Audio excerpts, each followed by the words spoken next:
Ready? There you go. Yo. Hey man, I'm excited, man. I had a lot of bang hitters on here, man. But today, we got, hey, let me just say this. I told y'all niggas wait until J Nutty get out. Nigga, that's one of my favorite lines, man. So, hey man, I'm Pop. I'm sorry. I think he mine. We still talking about that with mine. Maybe not this week, maybe. Not this week. But hey man, y'all welcome J Nutty, man, to the show. What up, though? What up? So Jay, I'm gonna jump straight off into it, man, because I've been a fan, man. I followed you most of your career, bro. You know what I mean? Because I was in the hurt, rock bottom, and all of that. You know, D12 shit. When that wave was coming through, man, Bizarre, all y'all, man, I was into it. So we about to hit it. First thing I want to ask you, man, I want you to tell the audience, you know, Hurt. You know, we're gonna jump straight into it. Big Hurt is one of your right hands, man. How has he been influencing your career? And then start back from when, you know, you met Hurt. How y'all relationship is? Let me know how that worked. I'm curious too. Well, first we gotta go back. We go back to my older brother was best friends with Rocky Bad's father. Okay. Maggie Mag, Survival Records. Rest in peace to Maggie Mag. He just passed away last month. That's Rocky Bad's father. Rocky Bad Father and Big Hurt was a group back in late 80s, early 90s. And my brother was best friends with Maggie Mag. His name was MCAs back then, but him and Hurt was a group called RDO. I don't even know what the acronym was for, but they was a group. Mm-hmm. And I used to be freestyling around the house. And so my brother was telling me, like, well, if you want to be able to freestyle or you want to be able to rap, I could take you around some of the guys that do it the best. Okay. So I was in 7th grade, maybe, and they were in high school. All of them were older than me. So I was probably I think I was in 6th grade. My brother snuck me up in the school into the lunchroom just to hear them rap. Okay. Mm-hmm. And that's when the first initial meet of me actually seeing Hurt and MCAs really rap. Okay. But that wasn't my first time. Like seeing them and knowing them was from the neighborhood. You know, you see them, you speak, what's up? You know, they knew my older brother, they knew my older sisters. You know what I'm saying? But I never seen them really rap. Right. He snuck me up in the school. I was in the school for an hour, watched them boys shut it down. And, you know, he snuck me out of there, and I waited outside till they came outside. And they went crazy in the lunchroom, dog, for about 40 minutes, about 35 minutes straight, back and forth. And after that, I waited out. You know, he snuck me back outside. I waited outside. And then they rapped back and forth again for another mile walk home. Well, say they hadn't had enough. They just kept going, bro. And they was like some of the best freestylers. Now I'm gonna tell you, I've been around a lot of people, dude. And some of the best freestylers I ever heard freestyle was Proof, and Big Hurt is in my top. Yeah, they my top 2. Shout out to Proof, man. I wish I got a chance. And Maggie Mag, MCAs, he was one of the top freestylers too. Without messing up. I can freestyle, but I can't go as long as them. I can freestyle. So Jay, you trying to tell me Rocky Bad got it honest, huh? Oh, Rocky Bad definitely got it honest because her father was really an MC. Her father really one of the people that helped mold me into who I am. Okay. This is fact. This ain't no just saying that, you know what I'm saying? If it wasn't for really him, I probably wouldn't be, you know, who I am right now as an artist, as a lyricist in the game. I'm glad. See, I'm glad I'm glad you're giving people their homage because a lot of people don't do it. So it was good to know. That's kind of surprising. Yeah. And it's like, you know, that's why we do this. It's things that we need to know because we done showed Rocky Bad. Rocky Bad always was pretty cool with us. She never, you know, you go to the showcase. We did our thing. She treated us right. We went home. So Rock always been solid with me. Beautiful artist. She's pretty. She's talented. Shout out to Rocky Bad. And her dad for molding you like that, man. That's dope. Yeah, he actually was one of the You know, it was because him and my brother was best friends, so he was like one of the only guys that could spend the night at the house or whatever. You know what I'm saying? Yeah. And so he was a mentor. He was another big brother. Yeah, he was a big brother. He was that's what he was, a big brother. On more than that aspect, on different aspects of my whole coming up, my whole upbringing. Gotcha. That's dope. That's dope. Well, Jay, you know, you was down with people that don't know. Like I said, I followed you a while. You was down for a while. And, you know, Herc would always hold you down. And like I said, he'd be like, you know, everybody know that's a famous line, man. You know what I'm saying? Yeah, famous line. I was talking to him this week and last week. He was talking about, man, I told y'all, man, Jay the truth, you know. So a lot of respect for you. And so while you was down, Jay, to me, like you was climbing on you was, you know, on your way. Like I think it was because right now you're still dope. So I never wanted. I don't like the word peak. We ain't using that. But you was on the climb in your career when you left. What has changed, man, since you came home? And what's different for you in the music world since you came home? Well, one of the main things was different was the musical sound. How they put Detroit in a category and try and say this Detroit sound. I don't like that. Yeah. Because we was more. You can't put us in a sound. No. We Motown, bro. Right, right. You can't put us in a box. You can't say that this is Detroit sound just because a lot of people, a lot of the younger rappers or new rappers found that pace and liked it. That pace, that was just that pace. Yeah, that was not the actual sound. Yeah. Helluva is one of the best producers in the world. I ain't gonna say the city, in the world. Yeah. You got Dub Music Studio. Dub is a hell of a producer. Big Cobb, Kid the producer. All these people will produce melodic music, and we liked to hear different range of different sounds. It wasn't just a same pace every time, because you got to be able to go every range as far as MC. Right. You got to be able to do a little bit of Bone Thugs and Harmony style. Yeah. You know what I'm saying? You got to be able to do. But Jay, that's how Jay is. He don't like none of it. Like he don't do the. He don't touch the Detroit sound. Yeah, inside the box. You know he don't like the box. And I was like, man, that's what make him different.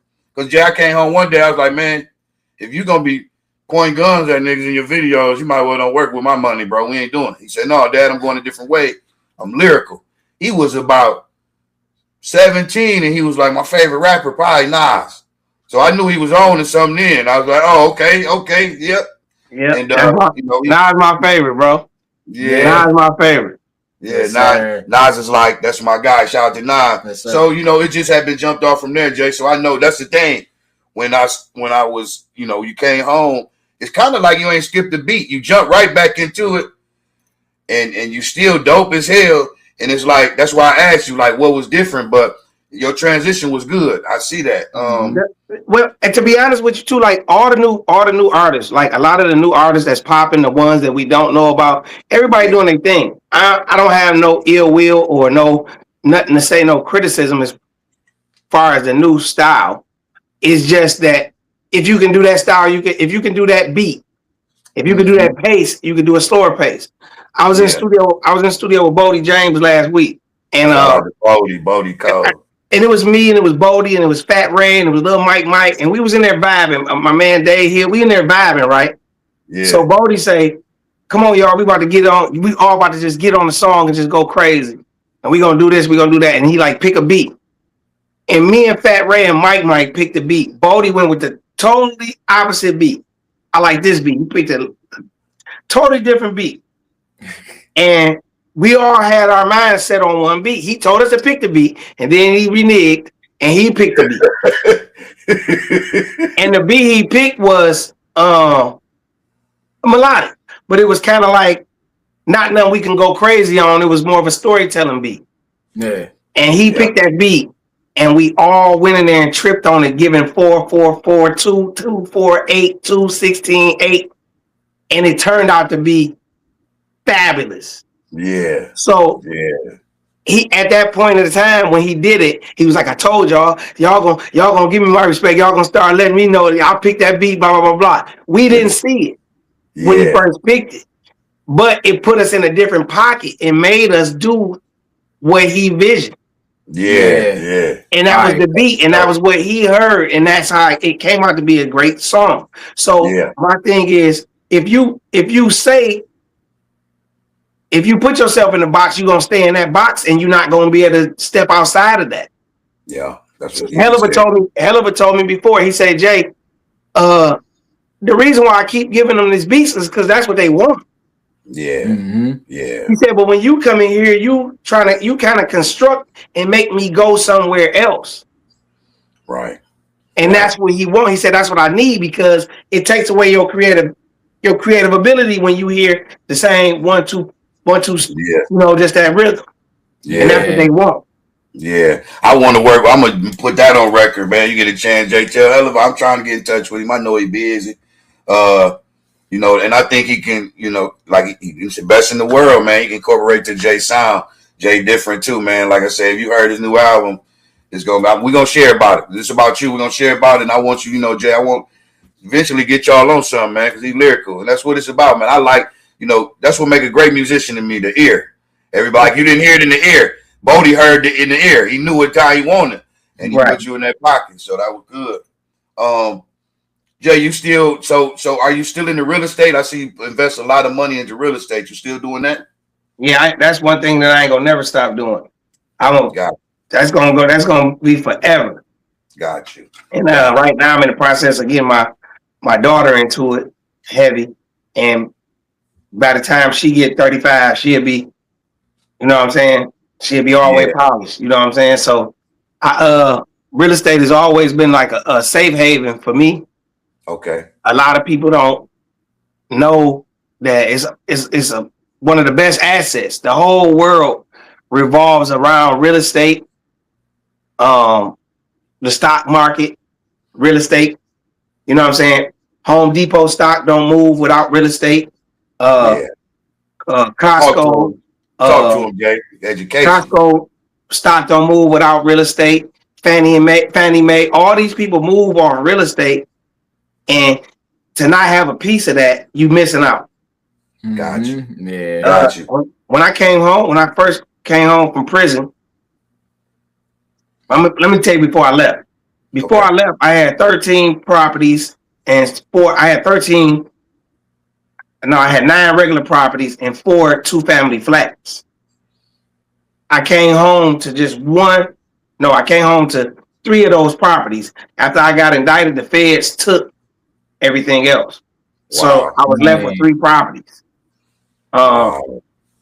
So I was able to get back in the mix. When I came home, I was able to get back in the mix with one of the properties. Now I'm back up to 6 properties. I was able to take my daughter and her friends to Disney World. I was able to drop an album. Shout out to my man Dub, whose studio I'm at right now. Dub produced the whole album. I was able to buy other properties and put people in houses and help a lot of people. So that real estate was the kickoff. That's dope. I came home to $10,000 in debt and loss of all my properties, and turned around and flipped that all the way around and was able to do whatever I want to do. Bought new houses, bought the wifey new cars, bought my daughter new cars. I was able to do everything all off my real estate. It's the hustling. And I'm not going to act like my credit didn't help. You know what I'm saying? Yeah. That helped. That's what's up. Jay, I hate for you to have to, Jay, what you had to ask. On that. Hey, Jay, so look, to me, you one of our legends out here, man, at least to me, you know what I mean? So I want to pick your wisdom a little bit for these independent artists coming up. So what advice would you give to an independent artist just starting out? The first thing I'm going to tell them right now is your attitude is always going to take you as far as your altitude. Your attitude is everything. Yeah. Some of the new artists. Also it's gonna be hard and it's gonna cost a couple $. But some of the new artists are dope. They dope. They swag. It's dope. But your Balenciagas, your Just Don outfit is not gonna make it happen. It's got to be in you, Jay. It's got to be in you, not on you. Yeah, That's what you say. Your chain, none of that matters if you ain't dope. Yeah.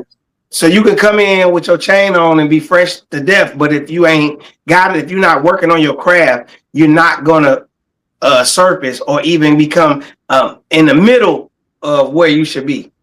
You have to work on your craft. You have to work on your style, your cadence, your delivery. All that plays a whole part. Yeah. And some of these guys feel like you got to think if you the one with the money and the chains and the juries and everybody around you want to get what you got, they gonna tell you, yeah, that's dope. Go ahead, yeah, you got it, MC so and so. And that don't mean that. You feel what I'm saying? That's why they showing like the bums on the streets that can rap, and some of them really dope. Yeah. You know what I'm saying? It don't your flow is your flow, your cadence is your cadence, and then when you drop something, just say they drop something and go viral. Yeah. They feel like I made it. You can't tell me nothing. Yeah. And I'm gonna keep dropping because I got the motion. Okay, so that went viral. Now it fizzled. You new to the game. It's rappers who've been in the game longer than you. Didn't drop, fizzled, picked it back up. Drop, fizzled out, picked it back up. So you came in, dropped, and fizzled out, and now you can't pick it back up because you're not that. Yeah. Right. Yeah. So I would tell them to work on your craft. People want to listen to you, but they want to hear catchy. Yeah. They want to hear good music. They want to hear good sound. Yeah. Yeah. Acting like you're better than them, you don't understand. You're catering to an audience. Right. No one's bigger than the program, Jay. No one's bigger than the program. Nah. That is. You a chef, you're catering to the consumers. You're catering to the people. So you gotta give them what they like. Now, granted, you don't like everything on the menu, but you're gonna come to the restaurant for what you do like on the menu. Yeah. So that's why you should have a variety of songs, sounds, beats, cadences, topics. Yeah. It's like a book. It's like a book. It's different chapters. Yeah. And let me add, is like Jay said, and he's telling you, and it's the legendary J Nutty telling you. So it's to me, I know I ain't, we still got some stuff to do and some climbing, but it's consistency. Yeah. It's a lot of consistency. It's a consistent grind. And marketing is, like you say, Jay, that everybody be like, you got to put the money behind you. It's marketing. You need marketing. You need, it's crazy that they be like, man, I ain't doing this, so I ain't paying to play. Well, you won't play. You know what I mean? So I get it. We've been in it a while, Jay, so we got that. One more thing I want to say is, so LaRussell, right? Yeah. Dope artist, right? Yeah.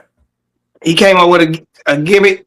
He put the stage up in his backyard or wherever he put it up, and he went out there and put on his own shows, right? Yeah. Good idea. Dope.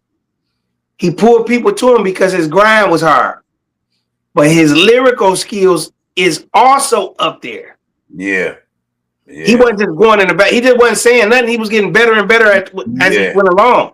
So his idea, his grind, and his skills got him where he at now. Now he on. Yeah. You see what I'm saying? That's how it is. But he didn't have a big chain on. No. Why he was doing it? We talking back. We going back to what we were just saying though. Marketing. Yeah. And consistency. He was consistent, and his marketing was great. And the product was good. And the product was good. Definitely that. Yeah. I play this game, Jay. I'm gonna pick your head for a minute. I love this game because it shows me where a lot of people stand with things, and we get some laughs and some funnies. So I'm gonna do the Q&A of multiple choice first, and I'm gonna ask you why. So here we go. I love this spot right here. Michael Jordan or LeBron James? Michael. Why? You don't got to tell. I know why, but I want you people to want to know why J Nutty picked Michael Jordan. Because you got to understand, in a time where the game was much harder, Michael dominated. In a time where the fouls were less, Michael dominated. In a time where you had Karl Malone and Charles Barkley and Dennis Rodman and all these strong guys, Ron Michael Kirk, you still don't believe it? Oh, dominated. yeah. Mike was Bill Laimbeer. Mike wasn't scared to come to the hole. Mike wasn't scared to do what he did. When you got LeBron, who is an animal, he's a good, strong player. He's just not that. Mike did it all with the team he had. I watched Mike go to the sideline and tell BJ Armstrong, next time shoot it. I watched Mike tell John Paxson, go get, yeah, that's what I'm talking about. I seen Mike tell Steve Kerr, yes, you on fire. Yeah. Because at the time, Mike the star, so Mike kicked the ball out to them sometime and they scared to shoot. Yeah. Mike telling them, next time I give it to you, shoot it. Yeah. Right. Yeah. So all that is a part of the game of being a leader, being a dominator, and being a person that's going to go the whole nine. And then we can talk about rings. We're going to talk about what it is. We're going to talk about rings. Yeah. The boy got 6. Ain't been in the league as long as old boy. He got 4. Do we got 4? LeBron got 4? Right, he got 4. So, come on, man. Because the only thing we got to compare is stats. Yeah. Yeah.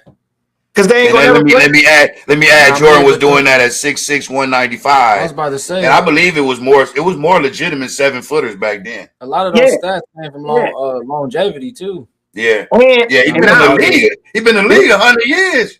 And it's the key right here. Everybody did not shoot 3-pointers in the game that Michael Jordan played in. Oh my God! In this game right now, everybody shoot 3-pointers. Before I forget, I got to add. You know what I'm about to ask you. Wow. To me, Curry fucked the game up. Well, I'm not gonna say he fucked the game up because Curry is him. That's what he do, right? Yeah. Bill Laimbeer used to shoot a 3 every now and then, but we knew if you gave that boy over there to Bird, it might be Curtis. You knew, you know what I'm saying?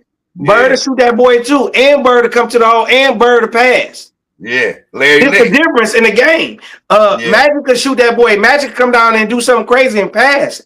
Yeah. Mm-hmm. I'm forgetting one person. Reggie Miller, Juice. Foul, gonna shoot the juice out of it. So it made the game that much better because we don't know if this man gonna shoot the 3. We don't know if he gonna drive to the hole. We don't know if he gonna dish it out. We don't know. That makes the game that much interesting to watch. If I know they're gonna shoot 1,000 threes, I don't want to watch it. Yeah, that's how I am. They play more fundamentals. That's why Jay say, Dad, sit down and watch the girls. So I've been watching the girls because they fundamental. They play basketball. They playing basketball and they really trying. Yeah. They really trying to shine.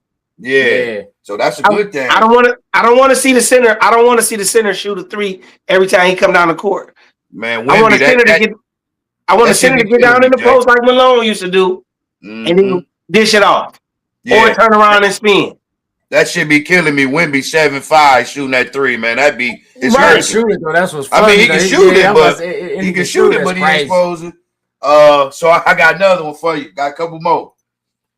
Prince or Michael Jackson. Now this be funny because I always tell people, if you go see Prince, you're gonna see his ass out the back with the heels on. Well, I'm gonna give you an honest opinion on both of these. It's touchy. Me and my sister argue about this all the time. Michael Jackson is a hell of a singer and a hell of a performer. Prince is a hell of a singer and he can play more instruments than Mike. Prince can play the guitar, the piano, the bass guitar. He can play the I don't know if it's the trumpet or the saxophone. Okay. But Prince played instruments. Mike didn't. Yeah. Prince produced a lot of the time stuff. He wrote for Sheila E. He wrote for Morris Day. Yeah. Mm-hmm. So dope artists too. Right. A lot of people wrote for Mike. He just was a hell of a singer and a good performer. Yeah. So they kind of what to me, but if I had to get somebody if I was to get a chance to work with somebody ever, it would have been Prince. Ooh, Jay, now listen, you the first one break it down that good and go with Prince. I'm not taking from neither one. You know, everybody with Michael Jackson, but I'm like you. I grew up in there where I watched Purple Rain, and I followed. The first girl I ever really liked, I think it was Apollonia. Yeah, you know who it is. Yeah, she was so fine. Man, we was kids, man, in love with her, bro. Yeah, she was cold. So yeah, I like both artists. When I asked that question, it'd be funny because but you took Prince, so Yep, I take Prince, bro. That's dope. I mean, that's the second time we heard because Tiffany said Prince. Carol was gonna go with Prince, but I was like, Sweet. I said, Sweets ain't gonna sit in the front with that nigga got them ass chaps on. Uncle Sweets ain't having. Yeah, I ain't like that. I ain't like that about him. I didn't like that about him. Hey, but artist, he was definitely a hell of an artist, and he played. But if I go with Prince, I'm gonna get some good hooks wrote. I'm gonna get some good music played. You know what I'm saying? Yeah. And you're gonna get your ass chaps. Whatever we gonna get. Come on, man. Pause. Hey, hey, so we gonna hit that with you. UGK or A-Ball and MJG? Whoa. Damn. Yeah. That's a woozy there. I gotta go with A-Ball and MJG. There we go. And I'm gonna tell you why. Let me say why. Go ahead. I want to know. Consistent. Didn't came out hard from the jump. The album was called Coming Out Hard, I think. Yeah, they came out hard from the jump. They really was Southern boys. Really had a pen. Yeah, them Southern boys really made us like the Southern. They were some of the first people that made us like that Southern swag, along with Scarface and them. Yeah, so Scarface is my favorite rapper. Yeah, I think Bun B and them came after Bun B and them came after A-Ball and MJG. Okay. But I think Bun B got a hell of a pen too. But I would have to go with A-Ball and MJG. Okay. Shout out to Bun B, man. He shouted us out, man. We met Bun.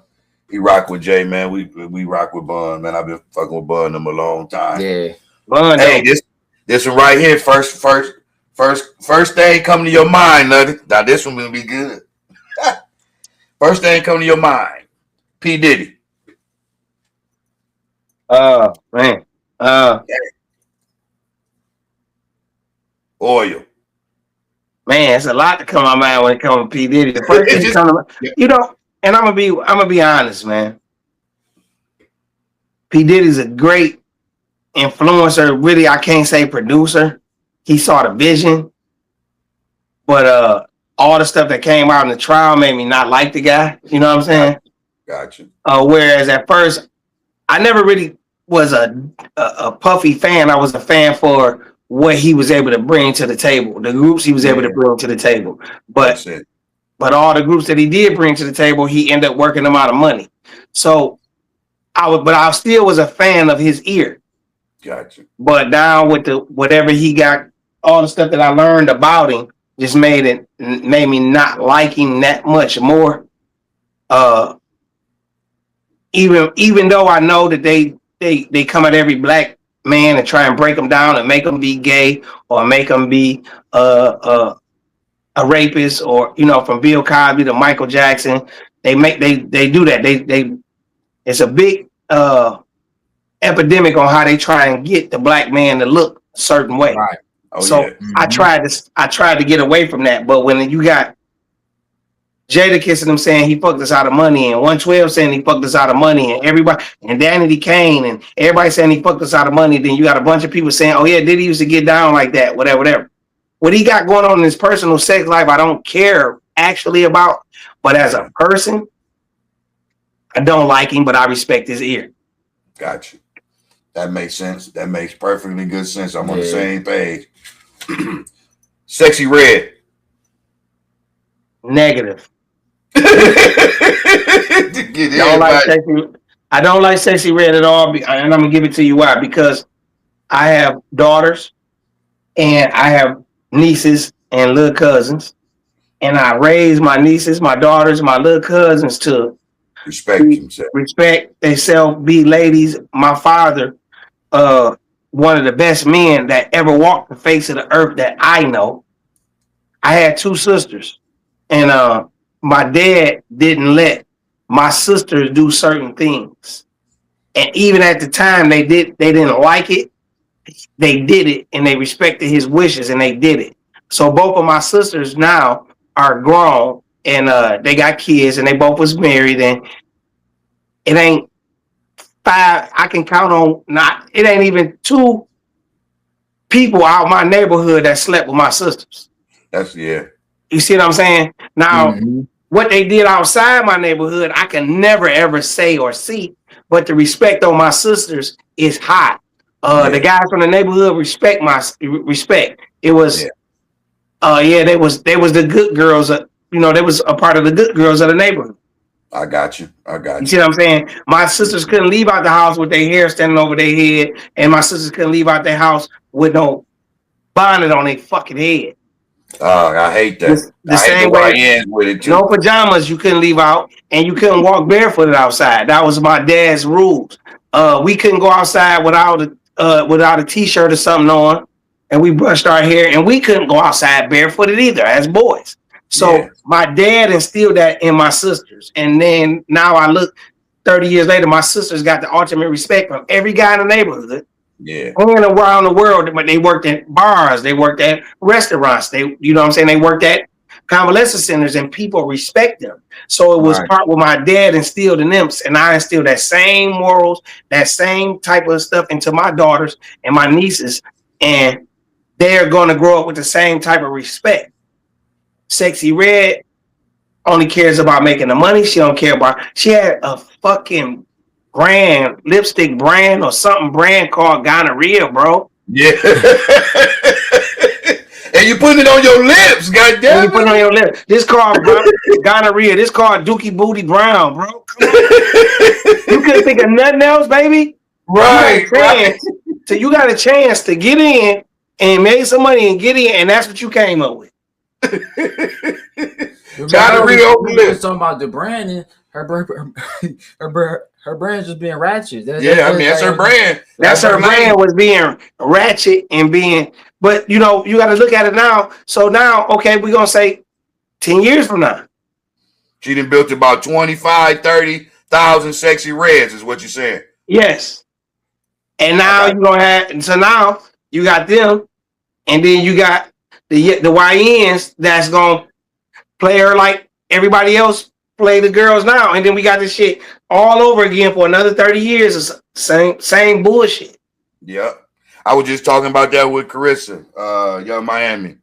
Song a bop. Song definitely a bop, but I hate her message. I ain't never, I grew up. You talking about Young Miami? Scamming. Scamming. Nigga, I said, damn, when did we start glorifying stealing and shit and all of that? Like, I didn't grow up like that. That's crazy. So I said this the other day and struck a nerve, right? To the girls that, because I kind of like, I got a lot of girl friends. I said, where all the scamming ass niggas at? They locked up. How many of them she wrote? You about to make money off this song while you perpetuating scamming and them spending the money. How many of them have you wrote? Yeah. Because they locked up. Or the girls out here that perpetuate that and you got some of the scamming money, how many of that have you wrote? That's locked up. Niggas, them scamming ass niggas gonna be locked up. They're gonna be hitting that next scamming nigga. Yeah. And then now it's like, well, shit, I ain't telling them to scam. I just said where the scamming niggas at. That's what her, that's what she gonna say as her back out. Yeah. Right. Yeah. So if I came out with all my coochie selling bitches at, let me hear that ass from the back. Yeah, see what I'm saying, Jake? That's the song. Where's my? How many women? I want when Felicia Rashad hear the song say, why did he? I don't want her to say, why would he come up with that? I want her to say, I like this guy. Yeah. The same way them women say they like Nas or they like, you know what I'm saying? Yeah. Respect. That's all we was talking about. So tell me this, Jay, because I'm overwhelmed because I've been following J Nutty a long time. I got him on my podcast. But tell me something, Jay. What do you tell? Well, I'm gonna say it like that. What does J Nutty? What's next for J Nutty, as far as music, community, branding. What are you actually focused on? I know you focus on your music and all of that, but what's next for you as far as the next big step? Or I mean, you can always say no comment because you don't want nobody to know these niggas do steal ideas. Well, I wouldn't. Yeah, I'm not gonna give them the idea, but so to be honest with you, I just got through talking to a person about being my personal agent, secretary. Okay. I got a lot of stuff that I do that people don't know behind the scenes. A lot of things that happen. I'm linked up with a lot of people, and I don't always reveal those people because of other people's opinions. So I'm gonna give you an example, and I can mention this one. The mayor of Inkster is a good friend of mine. He's running for Congress. I'm helping him with his campaign. But while I'm helping with his campaign, he's running for Congress. I'm also using my power and my plugs with him to help the guys from Inkster get what they need. Gotcha. So I'm IL Bird, T. Pringle, Lynx, King Lynx, Mocha, Gabby, a lot of them people from Inkster who they going through what we going through in the city. Right. But yes, I don't have the influence in the city that I have with my man who the mayor out there. Gotcha. So he want to be able to touch bases and they say and reach out to these communities, and I'm connected with them and saying, hey, pull up over here.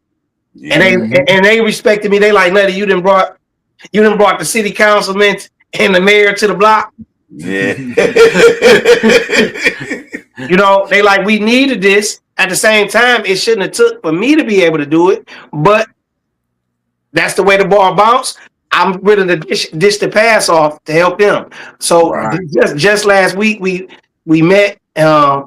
We met with the mayor. We met with some of the city council women. They was able to be able to get them boys. They got like cancer. They do a cancer party every year. Okay. And the guy that do the cancer party, I can't remember his name, but him and Lynx are real tight. They do it together.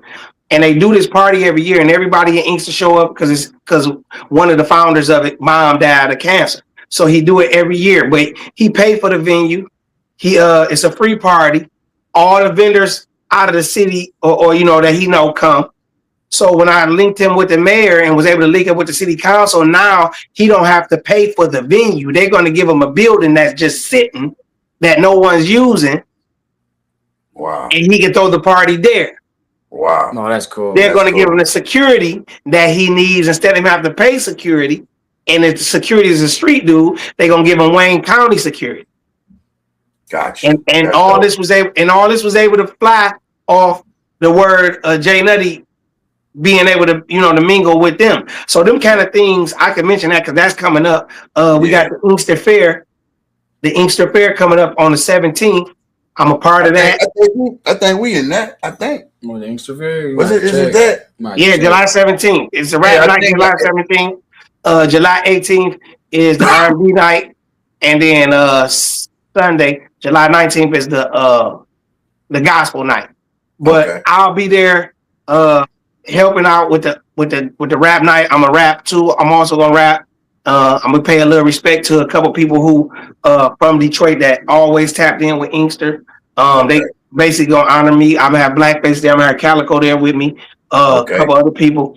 Calico. But those kind of things that I do behind the scenes that I don't have to tell nobody about because it don't affect people in Detroit. So some people will be like, hey, he out there running around with Inkster niggas. He Inkster nigga now. Yeah. No, it's just that it's the same way if I had a plug in California. Yeah. I ain't from Cali, but hey, I got a plug down in California that I can get your record played on the radio.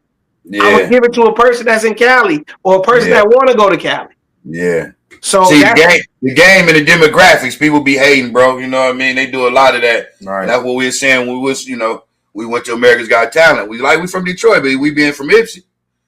I said, we know they had niggas in Ipsy like, man, why y'all niggas? I said, nigga, this demographic, bro. don't nobody know about us like that. I said, nigga, they look at Michigan, they think Detroit. Yeah. You know, so I was like, you know, I know exactly where you're coming from, lady, when it comes to that, because shit, you know, you're going to have plugs outside your hood, outside your city. And I was telling my son when we first started, I said, we can't get mad at motherfuckers. We're going to take the plug and opportunity. We're going to make sure we tell motherfuckers where we from, you know, but it never was, to me, when I jumped in with my son, it ain't about where he's from. He don't claim the streets. You know what I mean? He do music. You know what I'm saying? So we can be any fucking where. The love is the love. You know what I'm saying? And then when Uncle Trick, shout out to Uncle Trick, was like, man, I got to take him under my wing because I like what he do. He said, Jay, he's positive, more positive, right? You know, he's been on a lot of podcasts telling them. And, you know, I love my son Lane, Jay. You know, the same way with you, Jay. You got your own lane. You know what I mean? Like, when I think about you or Hurt, even Bizarre, like, y'all ain't never been in a box. And I hope y'all stay that way because we need that diversity, man. I'm tired of hearing the same sound. I mean, and they actually just gave us that sound, like, this is what y'all do. Mm-hmm. And like Hell of a said, that's what they want. But that's not when other artists, bigger artists in the industry do it. It's like, oh, yeah, it's that Detroit sound. I hate that, you know. And I'm like, Nutty, but you know, I don't want that. So I'm gonna be honest with you. I'm gonna give you this is the best way I could put it. When certain beats came on from certain producers back in the day, I used to could tell just before they had the tags. Yeah. See, everybody don't know the tag thing is new, so it wasn't tags on beats back then. You just had to look in the album cover and see that it was produced by Dr. Dre, or it's produced by Timbaland, or it's produced by Scott Storch. Yeah. Right. Certain artists came on and certain beats came on, and I knew it was them. Yeah. True. Swiss Beats being one of them. Yeah.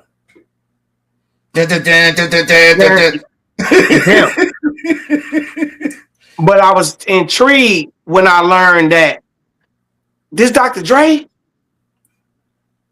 Oh man, I didn't even know Dre produced that.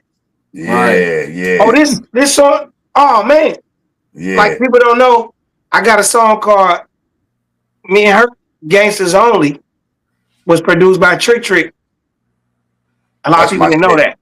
That's my shit. Shout out to I still bang that shit. But I followed up on a Blow album with Gangsta As You Wanna Get, produced by Helen. Wasn't no tags on the beats back then. Yeah. So now, if you got a beat and they come on and I can tell that you're the producer, it's kind of like boring, I'm going to say. Yeah. Because all your beats got something in there that's a signature thing that's in. It's kind of like Spike Lee movies. He hired Spike Lee do that little drag part in his movies. That's irritating to me. That's your signature, Spike, but it's whack, bro. Yeah. Come with a different signature, bro. Yeah. You know, it's a Spike Lee joint. You do that one little part. Yeah. Hey, look, I'm gonna ask you this question, man, and you know I can't hold you long. State of hip hop, man. Where we at? Well, right now, I'm gonna say right now in the state of hip hop, Detroit is coming for the crown. We got a chokehold on it. I think we got the best. I'm gonna be honest. And Michigan is the best artist in the world. Yes, sir. I'm talking about in the world. Now, no, I'm not saying that it's not a bunch of dope artists, but I can get 50 out of Michigan against any 50 anywhere in the world. There we go. I ain't gonna deny that. Here, Jay. No, but I'm saying, Jay, I ain't gonna deny that. And I'm talking about anywhere in the world. I'm talking about they dope as hell. I'm talking about Griselda. I'm talking about anybody. Yeah. I can go get 50. They put together the Mecca. Take us to New York. We'll stand on the block and do our thing. And we can compete with anybody, and we just as dope as anybody. Yes, no sir. Biasness. That's not being funny because I'm from here. I sit and I listen to lyrics. I watch cadences. I listen to all of it. Punchlines. Yeah. We sometimes we go over people's heads. Yeah. You ain't bullshit. All the time. You ain't bullshit. You ain't lying. And I thought, like I say, you, my son, and me, Vez, Cash Kid, that's one of my dogs, man. I talk to Cash all the time. And I call him the Detroit Lil Wayne because he punch lined out. But it's a lot, man. Hurt, you know, I could keep naming. got some dope artists, man. Like you say, it's Blade coming together. Yeah, Blade always. You ain't got his Blade is automatic. You ain't got to speak Blade. That's just Midwest hustling, baby. Yeah.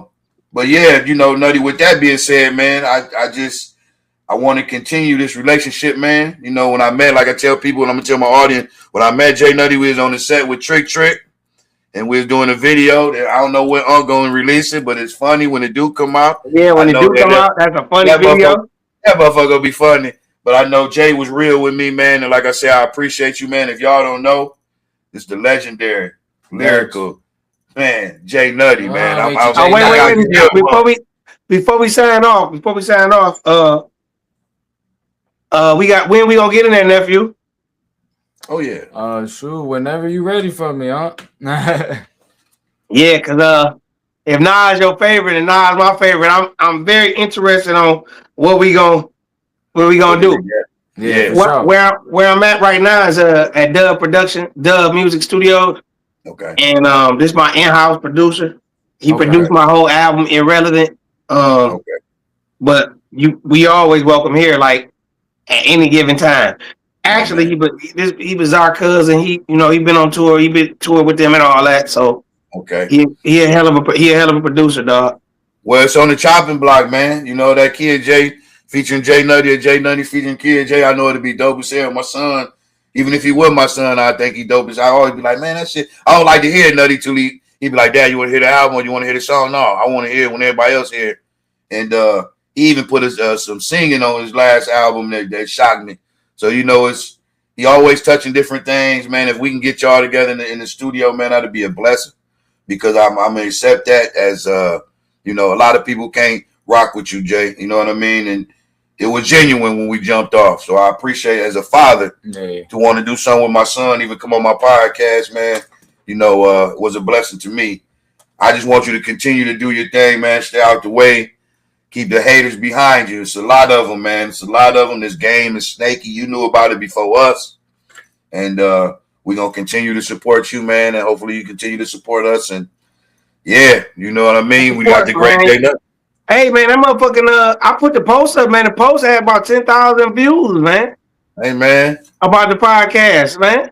Hey, man, I'm trying to, hey, listen, we trying, Jay. We trying. I mean, trying and doing it is two different things, man. True. Hey, look, we here, man. Like I say, Pop and Son, Kid J, Diamond Cut, J Nutty, we all support each other. I'm all for the long haul, Jay. All I want to do is just stay, I tell my son, stay in your lane and drive it, bro. And we're going to see how far God going to take us. Respect, man. I appreciate y'all for having me, man. Shout out to the Pop Son podcast, bro. Shout out. I'll get with you soon on everything, man, and you just continue to be great. Hey, man, I'm Pop. I'm Son. Oh, my God. Man, gotta ask your mama. You gotta claim me today if you don't want to, man. Dang. Never claim this thing, man. Hey, man, y'all be good, man. J Nutty, man. We'll see y'all next week. Yep. Appreciate you.